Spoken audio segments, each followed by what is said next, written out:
Grown food. Grown food. ASC got produce. ASC about to go cool. Welcome to Food Moves the World podcast, DeVon. It's great to have you. I would like if you could introduce yourself. People may not know who you are.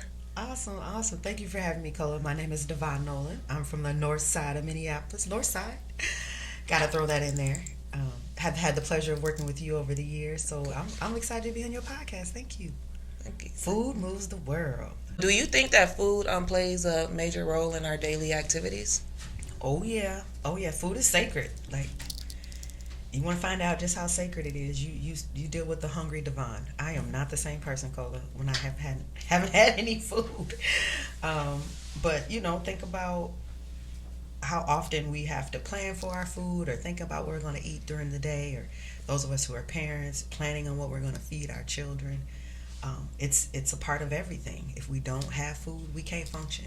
We can't work, eat, play, worship. We can't do anything. So food definitely moves the world. And those who experience hunger are, a part of our society. Mm-hmm. And that's oftentimes where we think about how food moves the world, as we think about it from the hunger place. But there's a lot of economics around how our food moves, and yeah, we gonna get into it. Okay, cool. I like that little snippet there. Well, can you tell us who you are? Who am I? Oh man, I'm a mother first. That's always an interesting question. I'm a mother first. My children are my best assets, the best parts of me. I have 4 children. I'm a daughter. My parents are amazing parents. They have supported me throughout my life. I'm a sister and an auntie and all those things, right? But I'm also an activist. That's kind of where I kind of culminate all my work together, is around activism, and it crosses all the different sectors. We'll get into that more, but I'm really about helping people, as Brother James Trice would say with the Public Policy Project, like helping people realize their power. People have more power than they realize. That's what Brother James, I hear him in my head all the time. And when people realize their power, they get activated. So I like to be one of those people to help activate that power that already exists in all of us. That's me. Cool. So, what brought you to the work that you do? What brought me to it? You have to read about that in the book.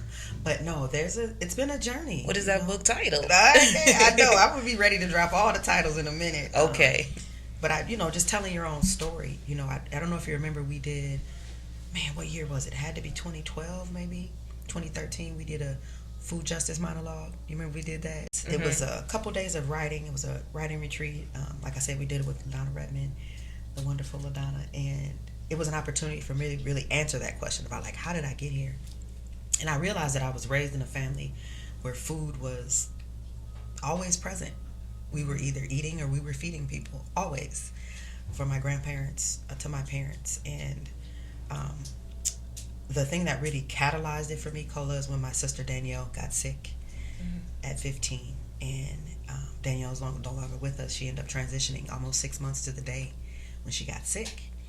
And through that process of trying to figure out what was happening, how she got sick, what caused it, and also trying to heal her, watching my mother and her father pour all of their time and resources into trying to heal her, but she didn't survive.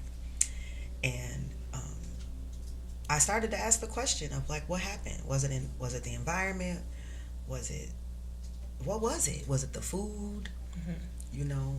What caused my sister to have a short life, only 15 years, was in perfect health before that, right? And so that's what really catapulted me into diving into our food and what we eat and what we're consuming, and the fact that the majority of what we eat isn't even real food, right? It's chemicals, it's processed, it's somebody made it in a lab, or if it didn't come out the dirt, or it doesn't eat dirt, or something from the dirt, it's probably not food. So talk about it. I mean, I just use the dirt that's how you stay grounded. So, but yeah, that was really what drove me to start to really dig into it. And I went down the rabbit hole, so I was like, whoa, I had no idea how deep it was. I had no idea how food has been weaponized against us. in so many different ways. And in particular, our children are the ones that are under attack, right? Because if you can get them early and you start seeing the diet-related conditions early, childhood obesity, and all the things we could list out. I am not a doctor or a medical professional, so I'm not. I'm just talking about my lived experience. And I think the other part of that journey is when I started having to feed. I had my own children and started having to feed my own kids, and wanting to get them healthy food, get access to the best food I could, and realizing that it was not easy to get. I live in a community where it is a food swamp. We don't do food deserts. If you're still using that term, I'll need you to graduate, do a little research. What we're experiencing is a food apartheid.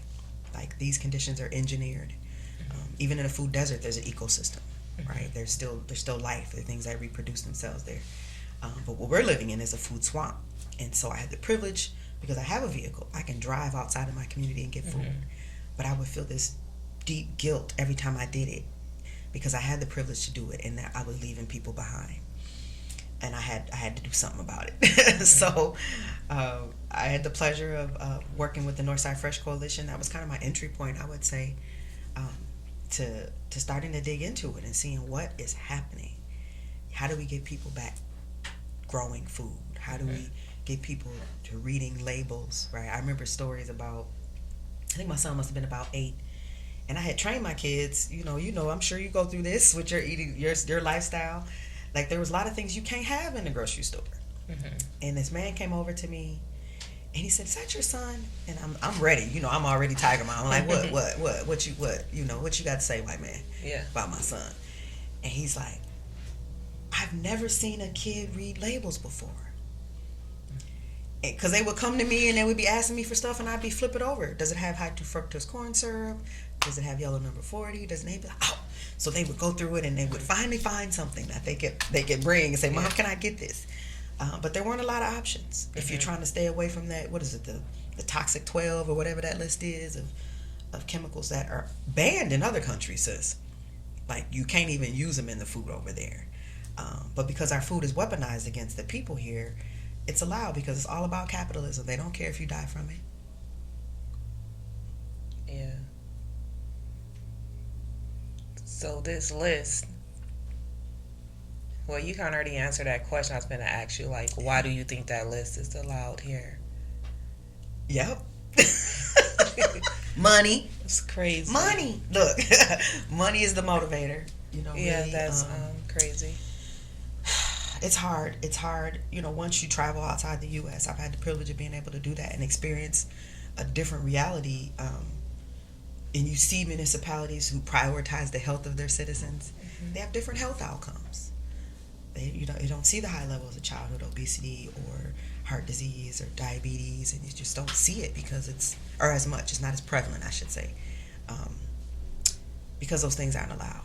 And again, do your own research. Like, I tell people all the time, you have a whole computer in your hand all day. We know what's going on with all these people's lives that we don't know. But how much time do you actually spend researching something that impacts your life directly, like your food? Like, that's boring, right? They don't see the benefit of knowing that, right?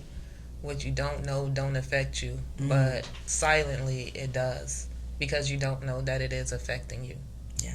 And these food labels and packagings are cute, right? And then the price point that is set, they're going to give you all of this for this price. You're going to go for it. You know it. So I always say having people rethink their food, which is a hard choice to make if you're not committed to making it. And it's not the norm, and it's not popular, especially if you're not in that circle of people who are in the food movement, right? I'm lucky to be a part of it. Yeah. But it's something that affects us all. And I know you out there, and you got the markets, and you at the Capitol, and you telling people about their food and the importance of it and how it affects their body. But the day in and the day out of the work, do sometimes you get tired? Oh, yeah. And I eat bad food because that's what's available to me. Yeah. Right? I'm fighting this big ugly beast of capitalism and racism, like all the isms, you know.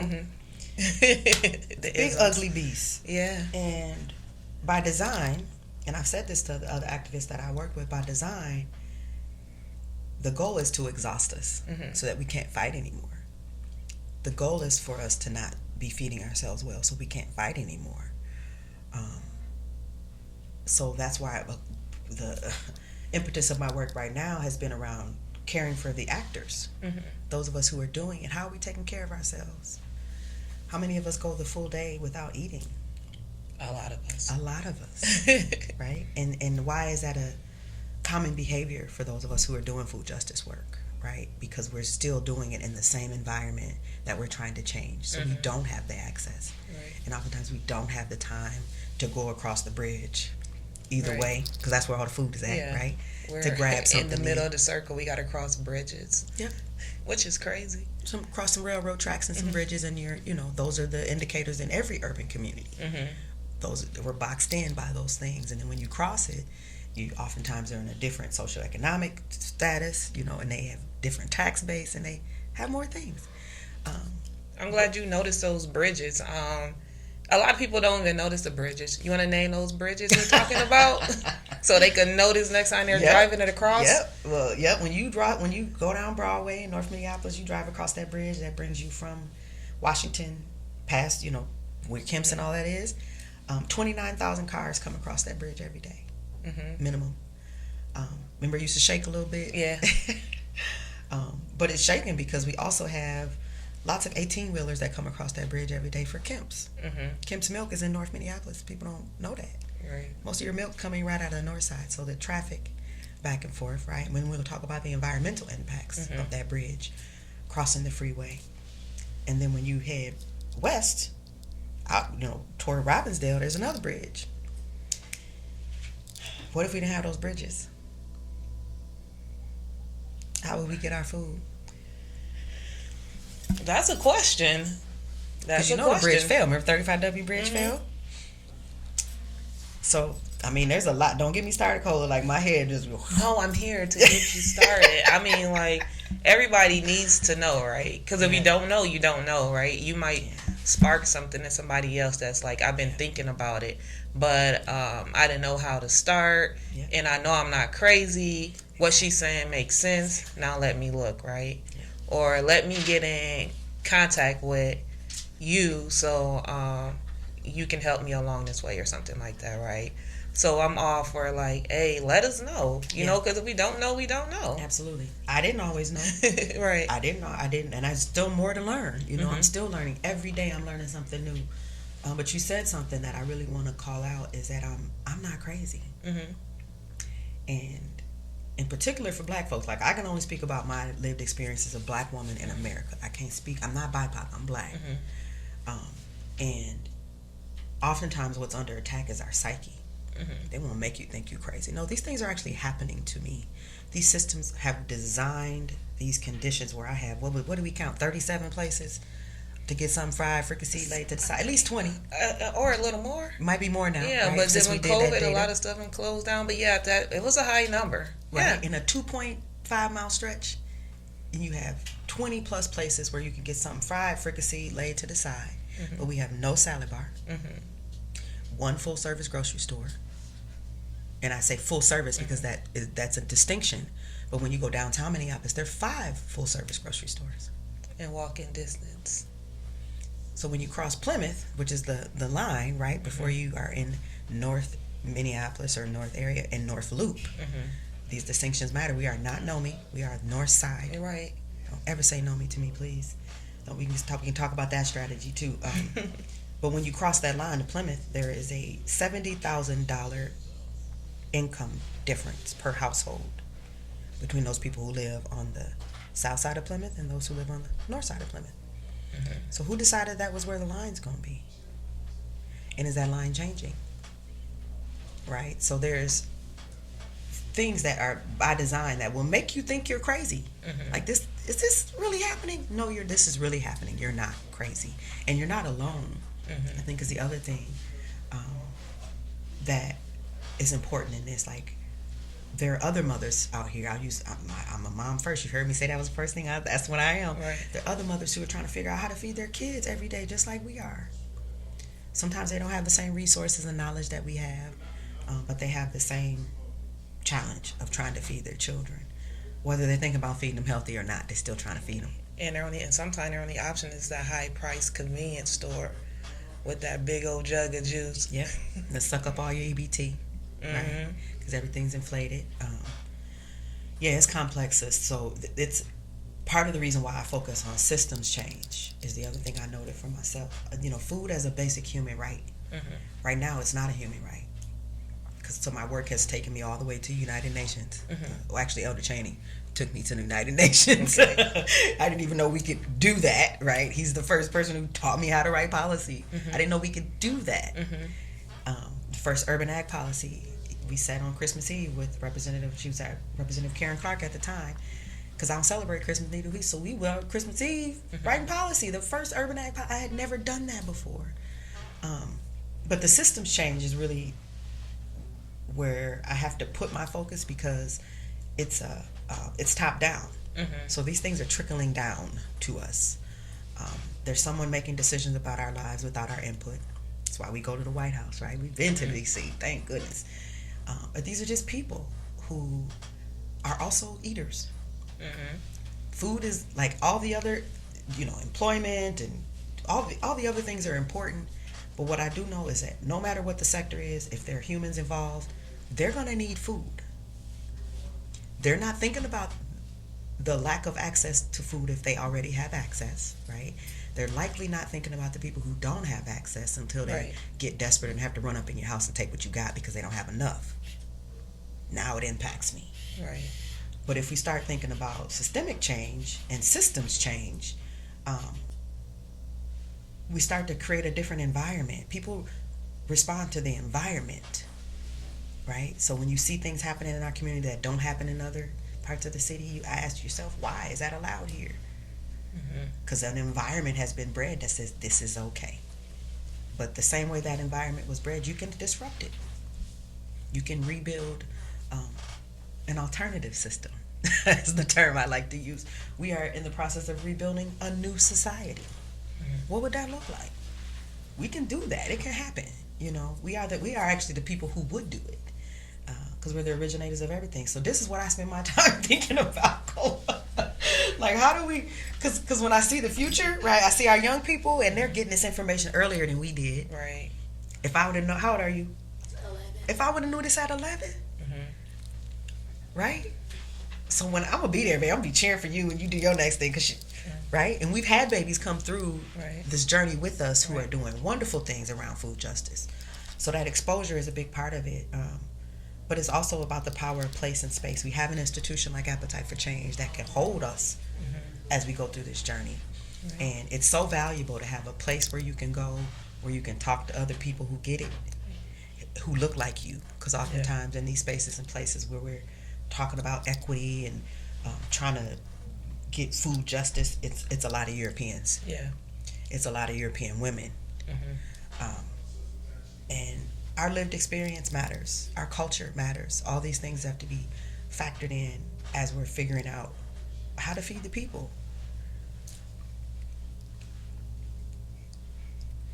Definitely appreciate you and the work that you're doing. Thank you. Got Try you not to silent. get emotional. Right. Try I'm not to like, get emotional because, listen, like, on my way here, I walked past some folks who were sleeping on the sidewalk. And they were cuddled up, didn't have no shoes. Right here, walking distance from where we are right now. They're hungry people, they're unhoused people. Exactly, and we have the means to fix it, but why not?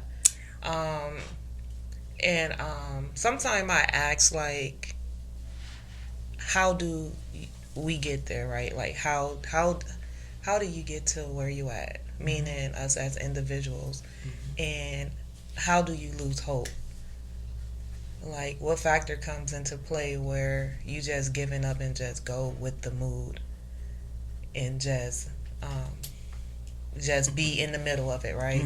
Everything's falling apart, and you're just like, it is what it is. It'll never change, right? Because at that point, they don't know about policy, right?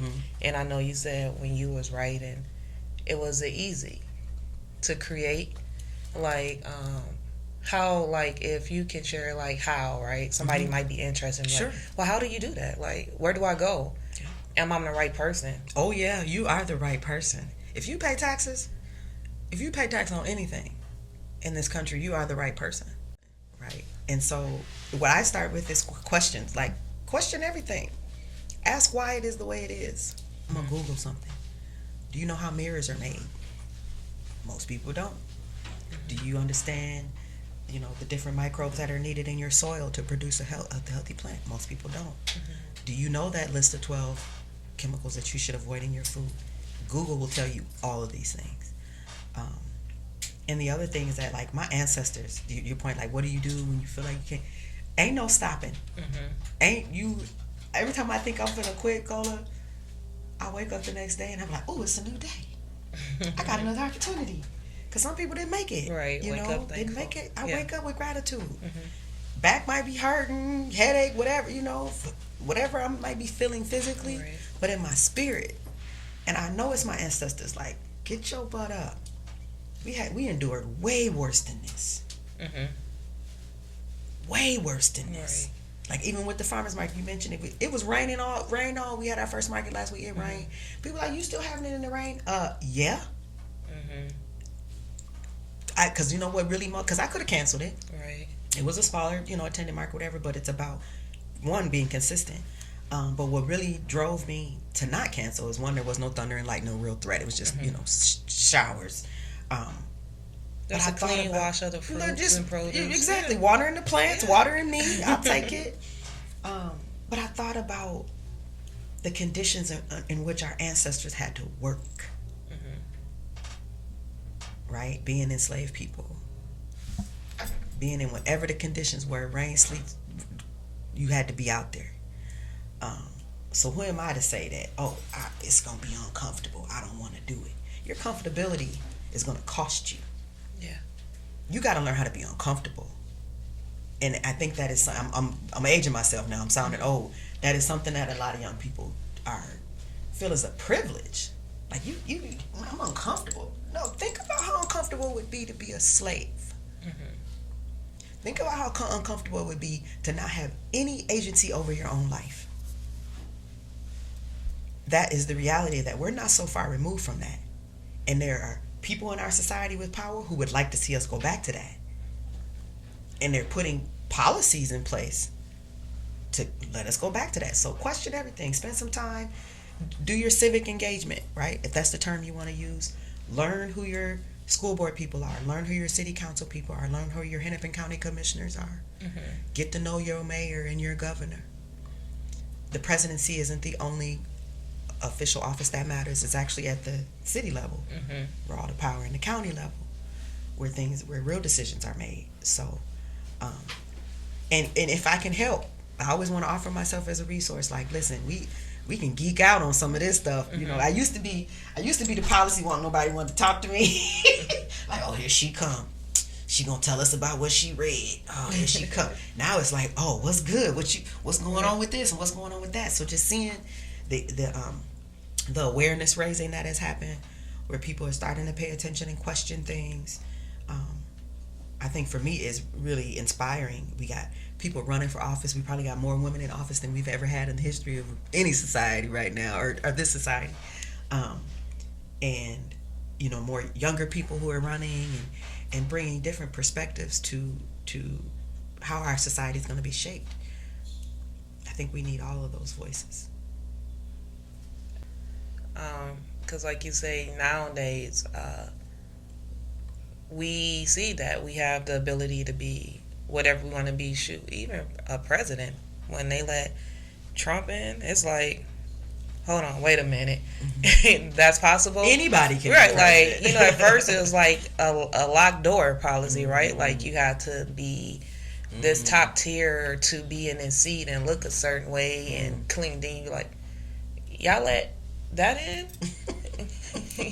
we got 10-year-olds running for president now, right? I mean, anything's achievable. Yeah. At first, it was like, oh, what you can't do, right? It was like the color seat in the back of the office building, right? Yeah. And now the kids today see that they have a possibility to be whatever they want, anything they desire. No limitations. Like you said, everything's at their hand. All they got to do is do a little studying and see what they want and help build that path. Yes. I'm excited for the future. You, me too. Because I could see it. Because they, especially with the ones that are, I won't say forced to be in that area, like, but they there, so they see it. So they like, oh, I know about this. They know a little more than the regulars, right? Because they see it. And stuff tend to connect. Well, I have another question. Yeah. We're never here forever, right? And our living lives becomes a story. What is one thing? What would you want your legacy to be remembered? What would you want to be remembered for? Wow. Oh my. That's a question there. I'm always thinking about 7 generations from me. Being somebody's great grandma. And the stories they'll tell.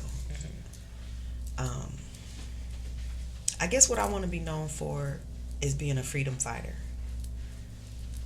Like, you can't be talking about getting free while you're still oppressing other people. And so, freedom ain't free. Freedom ain't free. Freedom ain't free. There's somebody right now, there are lots of systems and people in those systems who are making sure that we have all these civil liberties that we enjoy here in this country.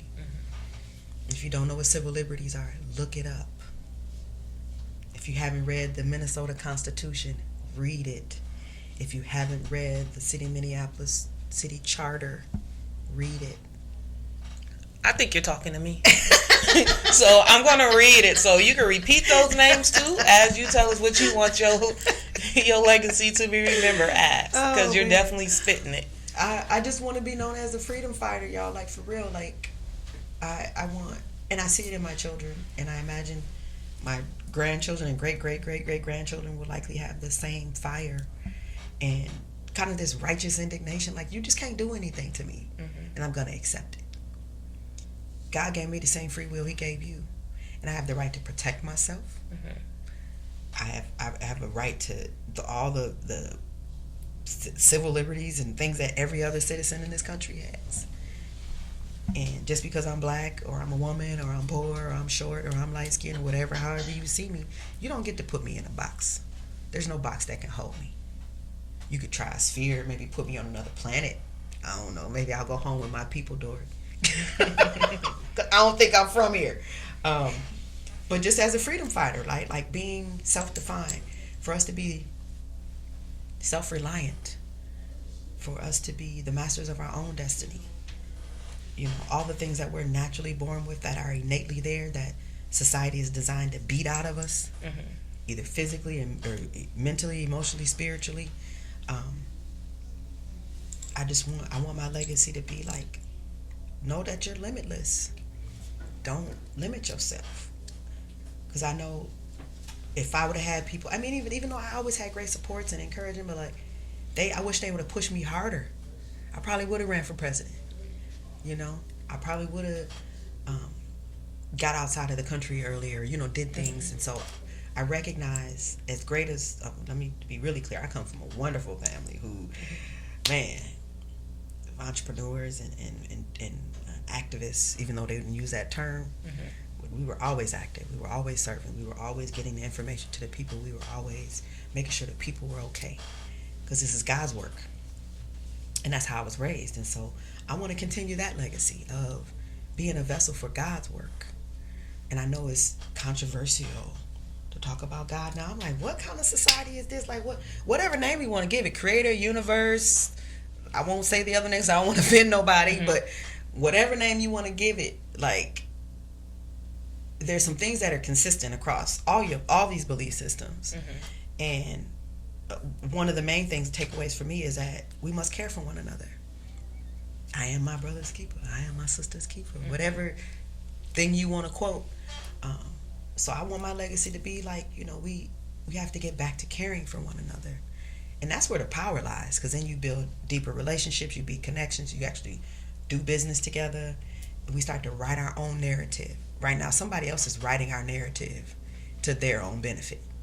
You see, question everything. Like I said, when a news story comes out, question why that reporter used the terms that they used, and watch it on a different channel and see if they use different terms.